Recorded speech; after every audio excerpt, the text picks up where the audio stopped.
प्रिय विद्यार्थियों, पिछले लेक्चर में हमने प्रतिरोध के बारे में अध्ययन किया था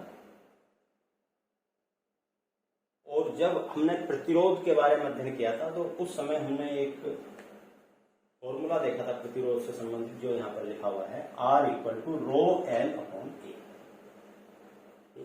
और यहाँ पर उस समय मैंने बताया था कि जो रो है इसे हम प्रतिरोधकता या रेसिस्टिविटी कहते हैं। फॉर्मली अर्थात जो पुरानी बुक्स हैं उनमें हमने प्रतिरोधकता के स्थान पर विशिष्ट प्रतिरोध या स्पेसिफिक रेजिस्टेंस यूज किया हुआ है। समय के साथ बहुत से शब्दों का प्रचलन कम होता चला जाता है, दूसरे शब्दों का प्रचलन बढ़ता चला जाता है। तो ये उसी प्रकार से है कि पुरानी बुक्स में मोस्टली हमने इसके स्थान पर यूज किया है विशिष्ट प्रतिरोध या स्पेसिफिक रेजिस्टेंस, और अब हम वर्तमान में शब्द यूज कर रहे हैं प्रतिरोधकता या रेसिस्टिविटी। इस लेक्चर में आगे चलने से पहले मैं आपको एक बार फिर दोबारा सजेस्ट कर रहा हूं कि जितनी भी वीडियो चैप्टर से संबंधित डाली जा रही हैं, सबसे बेस्ट तरीका उनसे ऑनलाइन स्टडी का यही होता है कि आप उन वीडियो क्लिप्स को बार बार देखें, टॉपिक क्लियर हो जाएगा, पूरा देखें आप, और फिर पुरानी उससे पहले की जो वीडियो है उन्हें देखते रहें। जब भी आपको कोई टॉपिक क्लियर करना हो, थोड़ा बहुत कंफ्यूजन हो, फिर पुनः उस वीडियो को देख डालें। ऑनलाइन टीचिंग का सबसे अच्छा बेनिफिट यही होता है। तो इसे मैं आशा करता हूं कि इसे आप अक्षर से फॉलो करेंगे। सही है। अब हम यहां पर आते हैं कि जो रो है इसे हम प्रतिरोधकता या रेसिस्टिविटी कहेंगे। आज हम इसी का अध्ययन करेंगे। प्रतिरोध जो हमने पढ़ा है, जिसे हमने कैपिटल आर से रिप्रेजेंट किया था, एक स्थूल गुण है, मैक्रोस्कोपिक प्रॉपर्टी है। और जो ये फॉर्मूला हमारे सामने लिखा हुआ है, ये समांगी समदेशिक और समान अनुप्रस्थ काट क्षेत्र के पदार्थ पर लागू होता है। जो विशिष्ट प्रतिरोध या प्रतिरोधकता जिसे हम कह रहे हैं, ये पदार्थ का एक सूक्ष्म गुण है, माइक्रोस्कोपिक प्रॉपर्टी। देखिए, स्थूल गुण और सूक्ष्म गुण में क्या अंतर है। स्थूल गुण तो उसे कहते हैं कि जो पूरे पदार्थ पर निर्भर करता है, अर्थात किसी पर्टिकुलर पॉइंट की प्रॉपर्टी नहीं होती, जबकि सूक्ष्म गुण पदार्थ के अलग अलग बिंदुओं पर इसका मान अलग अलग हो सकता है। तो ये पर्टिकुलर एक पॉइंट विशेष की प्रॉपर्टी होती है, इसलिए हम इसको सूक्ष्म गुण कहते हैं। तो जो विशिष्ट प्रतिरोध है, ये पॉइंट टू पॉइंट वेरिएट हो सकता है। ये इन सूक्ष्म प्रॉपर्टी और स्थूल गुण में ये इन दोनों में डिफरेंस है। चलिए, जब हमने पिछली बार अध्ययन किया था तो उस समय भी मैंने बताया था कि यहाँ पर जो विशिष्ट प्रतिरोध है ये निर्भर करता है पदार्थ की प्रकृति पर, जिसे प्रतिरोधकता कह रहे हैं वर्तमान में, ताप पर और अशुद्धि पर। और इस फॉर्मूले से स्पष्ट है कि प्रतिरोध की निर्भरता है, तो प्रतिरोध की निर्भरता प्रतिरोधकता पर तो है ही। तो तीन फैक्टर्स तो ये हो गए थे हमारे जिन पर प्रतिरोध निर्भर कर रहा था, और साथ में एक लंबाई और अनुप्रस्थ काट क्षेत्र।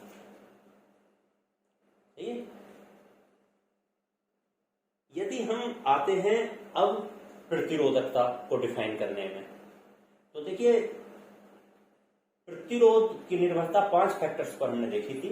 3 फैक्टर्स ये जो कि प्रतिरोधकता को प्रभावित करने वाले हैं, और 2 फैक्टर लंबाई और अनुप्रस्थ काट क्षेत्र। अब हम देखते हैं प्रतिरोधकता को हम किस प्रकार से डिफाइन करेंगे। देखिए, इसी फॉर्मूले से रो इक्वल टू हम लिख सकते हैं RA/L।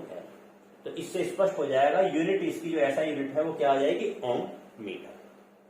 यहां पर ये ध्यान रखना कि ओम मीटर, बीच में डैश लगाना जरूरी है। यदि आपने इस प्रकार से ओम मीटर लिख दिया, जैसे कि यहां पर नीचे लिखा हुआ है, तो साइंस में वो गलत होगा, क्योंकि ओम मीटर एक प्रतिरोध मापक यंत्र होता है और ओम मीटर ये ऐसा यूनिट प्रतिरोधकता की है।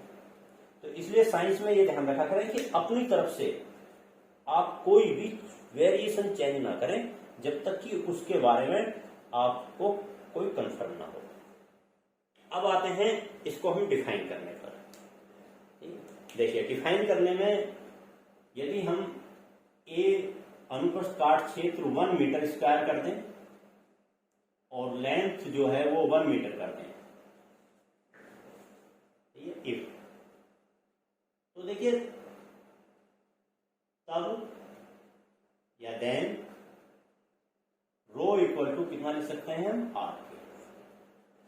यदि हम इसी को शब्दों में लिख दें तो यही प्रतिरोधकता की डेफिनेशन हो जाएगी। अर्थात एकांक अनुप्रस्थ काट क्षेत्र और एकांक लंबाई के पदार्थ का प्रतिरोध उसकी प्रतिरोधकता के बराबर होता है।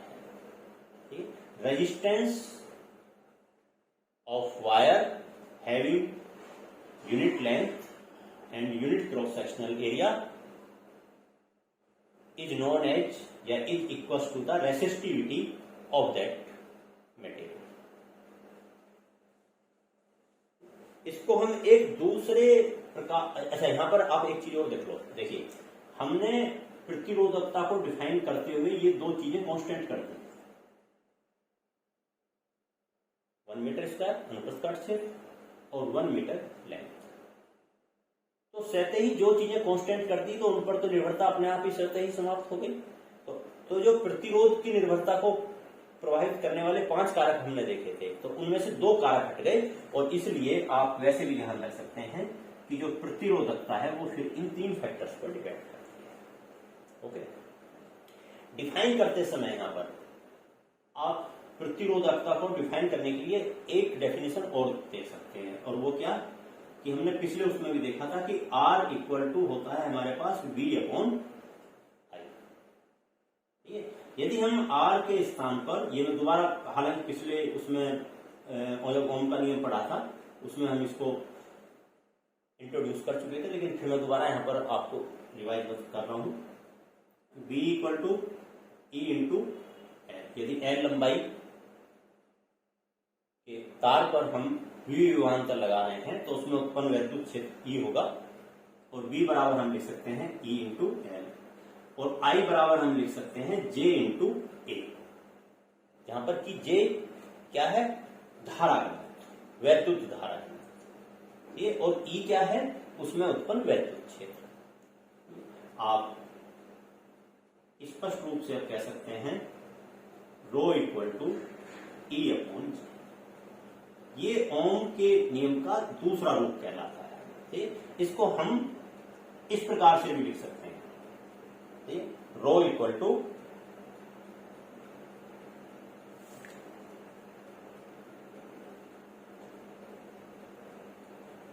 E upon J, vector form. तो हम प्रतिरोधकता को दूसरे प्रकार से, इस प्रकार से भी डिफाइन कर सकते हैं कि पदार्थ के किसी बिंदु पर वैद्युत क्षेत्र और धारा घनत्व का अनुपात उसकी प्रतिरोधकता कहलाता है। इस डेफिनेशन से और भी स्पष्ट हो गया कि ये एक सूक्ष्म गुण है। क्यों? क्योंकि पदार्थ के अलग अलग बिंदुओं पर धारा घनत्व अलग अलग हो सकता है। ये हम जब हमने धारा घनत्व को डिफाइन किया था उसी समय हमने इस चीज को देख लिया। सही है। अब यहां पर आपको भली भांति एक चीज और नोट कर लेनी चाहिए, और वो ये कि ये जो रिलेशन हमने प्रतिरोधकता से रिलेटेड लिखा है, ये वाला रिलेशन देखिए, ये जैसे कि हमने कहा था कि जो रिलेशन प्रतिरोध से संबंधित है, ये सामने जो लिखा हुआ है, ये सही है, जब हमने प्रतिरोध पढ़ा था, ये लागू होता है समांगी, समदेशिक और समान अनुप्रस्थ काट क्षेत्र के पदार्थ पर। समांगी,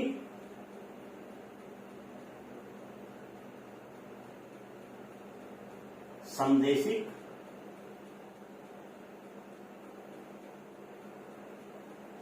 और समान अनुप्रस्थ काट क्षेत्र के पदार्थ पर।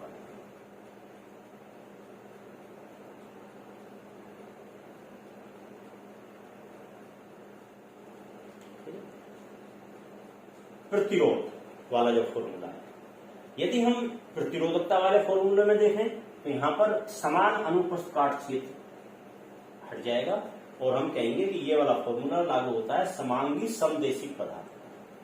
बस ये डिफरेंस है। देखिए, आप कोई भी दो चीजों को यदि लर्न कर रहे हैं तो उन्हें कंपेरेटिव पढ़िए। आप कंपेरेटिव करने से, तुलनात्मक अध्ययन से आपके वो जो याददाश्त ज्यादा रहेगी और जो भी कंसेप्ट है वो क्लियर होते चले जाएंगे। सी समांगी समदेशी, that means homogeneous and isotropic medium पर ये फॉर्मूला लागू होता है।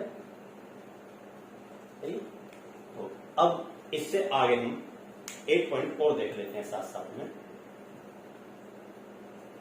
तो ये तो इसकी डेफिनेशन, ओके। अब थोड़ा इससे आगे चलते हैं।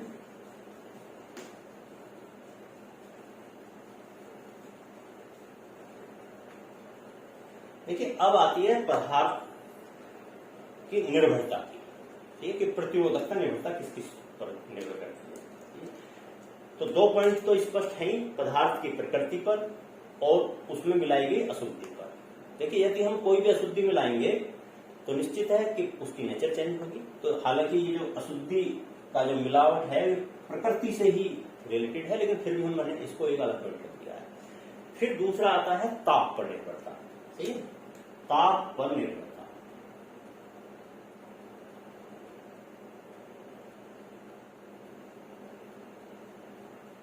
ताप पर निर्भरता बिल्कुल ठीक इसकी उसी प्रकार से है जैसे हमने प्रतिरोध की निर्भरता देखी थी, कुछ भी नथिंग चेंज, सही है। अर्थात ताप पर निर्भरता बिल्कुल ठीक जैसे हमने देखा था वहां पर कि प्रतिरोध में परिवर्तन अनुक्रमानुपाती होता है किसी निर्देश बिंदु पर प्रतिरोध के और ताप में परिवर्तन, ये हमने वहां पर देखा। बिल्कुल वही फैक्टर यहां पर है कि प्रतिरोधकता में परिवर्तन अनुक्रमानुपाती होगा किसी निर्देश बिंदु पर प्रतिरोधकता के और ताप में परिवर्तन पर, कोई भी चेंज नहीं है। ये निर्देश बिंदु हम 0 डिग्री सेंटीग्रेड भी ले सकते हैं सामान्य से, कमरे का ताप भी ले सकते हैं, या फिर कोई और भी ले सकते हैं, ये ध्यान रखना। तो इसलिए निर्देश बिंदु फिक्स नहीं है इस डेफिनेशन में। या फिर हम इसको दूसरा डेल्टा रो बराबर जब प्रोपोर्शनल चिन्ह हटाएंगे तो रो 0 into alpha into delta T, ये वही डेफिनेशन आ गई पैरेलल जो वहां पर इक्वेशन नंबर 1 थी प्रतिरोध। जो एल्फा यहां पर आया है इसको हम कहेंगे प्रतिरोधकता ताप गुणांक। प्रतिरोधकता ताप गुणांक, temperature coefficient of resistivity.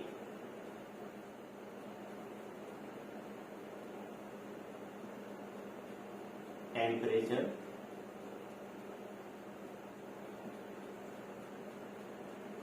Coefficient of resistivity. हालांकि मैं एक यहां पर फैक्ट आपको क्लियर कर दूं कि प्रतिरोध ताप गुणांक और प्रतिरोधकता ताप गुणांक दोनों में कोई भी डिफरेंस नहीं है, केवल नाम का ही डिफरेंस है, डिफाइन करने का डिफरेंस हो सकता है, लेकिन दोनों फिजिकल क्वांटिटी एक ही है। तो चाहे हम प्रतिरोध ताप गुणांक कहें या प्रतिरोधकता ताप गुणांक कहें, ठीक है, दोनों से तात्पर्य हमारा एक ही है। यदि हम इसको थोड़ा सा आगे बढ़ाएं, डेल्टा रो को हम लिखें रो टी माइनस रो 0, ठीक है। तो जो समीकरण नंबर 1 है इसका रूप यहां पर हो जाएगा रो टी बराबर रो 0 into 1 plus alpha into delta T. वहां पर था आर टी बराबर आर 0। तो ये ध्यान रखें कि ये पैरेलल इक्वेशन है वही जो हमने वहां पर पढ़ी है प्रतिरोध के लिए। उनको मैं थोड़ा दोबारा रिवाइज कर देता हूं। 1 plus alpha into delta T, यदि हम निर्देश बिंदु 0 डिग्री सेंटीग्रेड ले रहे हैं तो फिर ये समीकरण हो जाएगी कन्वर्ट रो टी बराबर रो 0 into 1 plus alpha into T के। ठीक है, देखिए इस इक्वेशन में और इक्वेशन में कोई अंतर नहीं है, बस यहाँ पर इस इक्वेशन में क्या है कि यहाँ पर निर्देश बिंदु 0 डिग्री सेंटीग्रेड ले लिया गया है। निर्देश ताप, जिसे हम निर्देश ताप कह रहे हैं, डिफरेंस टेम्परेचर, ठीक है, वो कितना ले लिया गया है 0 डिग्री सेंटीग्रेड। तो डेल्टा टी बराबर टी हो जाएगा। तो इस इक्वेशन और इक्वेशन में केवल ये डिफरेंस है। तो यहाँ पर वही इक्वेशन जो हमने प्रतिरोध के लिए पढ़ी थी वो यहाँ पर भी लागू होंगी। और यदि प्रतिरोधकता ताप गुणांक को हमें डिफाइन ही करना है एल्फा इक्वल टू, तो ठीक उसी प्रकार से हम डिफाइन करेंगे delta rho upon rho 0 into delta T से।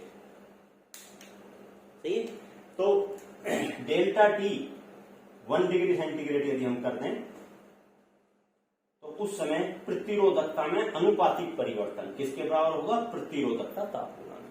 ठीक है, बिल्कुल ये डेफिनेशन हमने वहां पर देखी थी। वहां पर हमने कहा था प्रतिरोध में अनुपातिक परिवर्तन।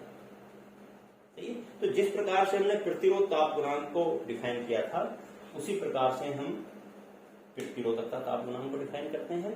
तो इसलिए जो प्रतिरोध और प्रतिरोधकता पढ़ते समय दोनों पॉइंट्स को, दोनों टॉपिक्स को आपको पैरेलल लेकर चलना है।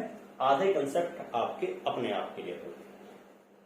ठीक है, यहाँ पर मैं आपको थोड़ा एक पॉइंट और डिटेल से बता देता हूँ, यहीं पर आगे चलते समय देखिए।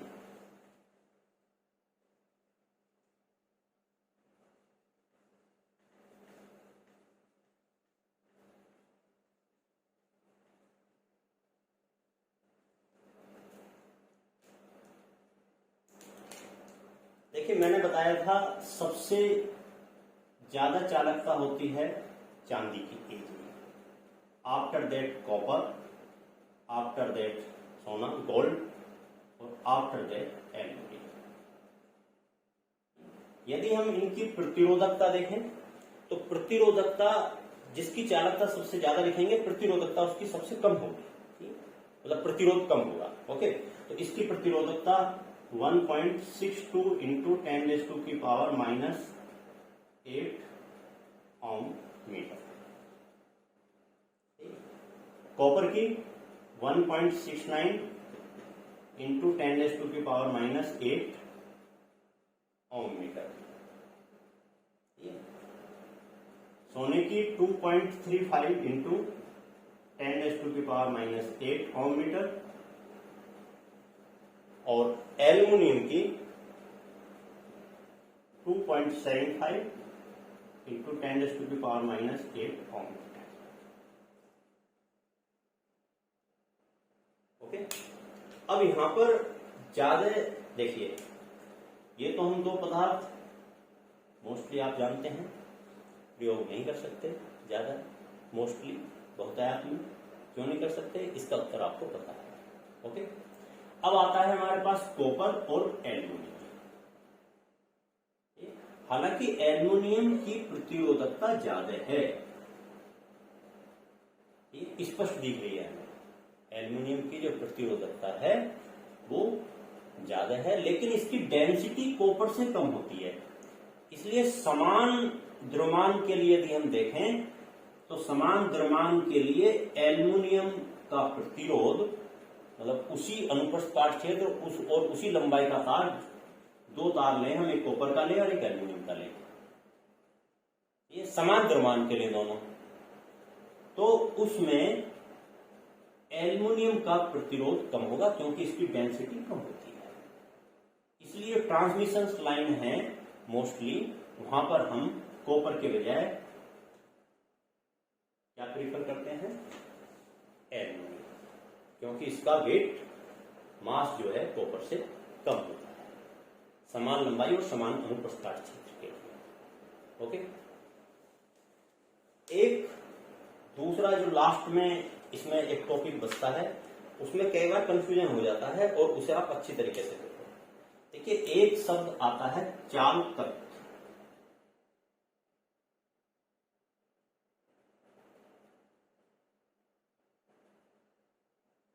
या इसको प्रवाह तत्व भी कहते हैं।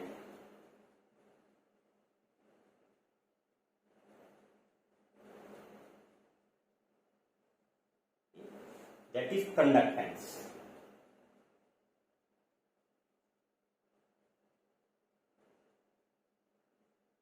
एक तो शब्द ये आता है कई बार, ये सब थोड़े मिले जुले हैं इसलिए इनमें थोड़ा कई बार कंफ्यूजन हो जाता है। और एक शब्द आता है चालकता।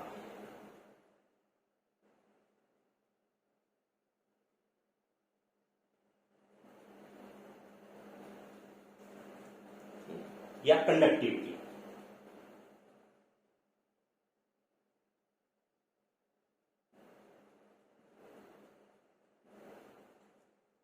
इसे कई बार हम विशिष्ट चालकता भी कहते हैं। विशिष्ट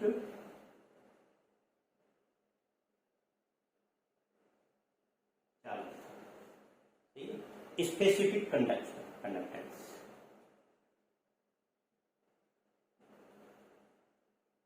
स्पेसिफिक।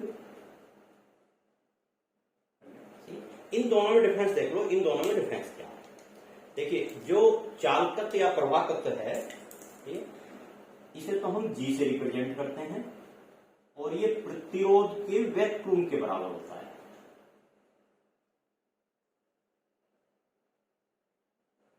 और जो चालकता है या जिसे विशिष्ट चालकता कहते हैं, ये प्रतिरोधकता के वैक्यूम के बराबर होता है। ये इन दोनों में डिफरेंस है।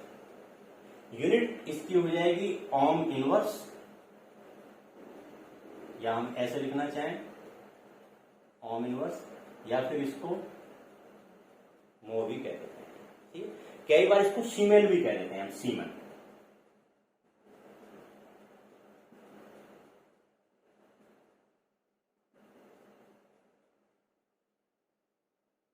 ये भी अच्छी तरह परिचित हो ओम इनवर्स को। ओके। और जो चालकता है, इसकी यूनिट आप देख सकते हैं ओम इनवर्स, मीटर इनवर्स कह दो, या फिर मो पर मीटर कह दो, दैट मीन्स मीटर इनवर्स। ठीक, या फिर सीमन पर मीटर कह दो, सीमन पर मीटर। वैसे हम लिखना चाहे तो सीमन पर मीटर ऐसे लिखा जाएगा,